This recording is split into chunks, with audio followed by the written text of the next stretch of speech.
Good morning friends. இன்னைக்கு படிச்ச ஒரு குட்டி கதை தான் பார்க்க போகிறோம். ஒரு பெரிய கம்பெனிக்கு முன்னாடி ஒரு வயசான பெரியவர் சமோசா வித்துட்டு இருந்தார். அந்த வட்டாரத்தில் இவர் சமோசா கடைனா ரொம்ப பிரபலம்.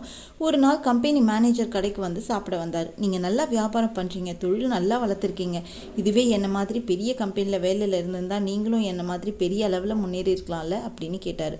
பெரியவர் உடனே சிரிச்சுக்கிட்டே சொன்னார், இல்லை நான் உங்களை விட நல்லாவே முன்னேறி இருக்கேன் அப்படின்னு. எப்படி அப்படின்னு கேட்டார். 10 வருஷத்துக்கு முன்னாடி இந்த தொழில் நுழைஞ்சி கூடையில் சமோசா விற்றும்போது நீங்கள் இந்த கம்பெனியில் வேலைக்கு சேர்ந்தீங்க. அப்போ உங்களோட வருமானம் மாதம் 10,000 ரூபாய், என்னோடய வருமானம் மாதம் 1000 ரூபாய்.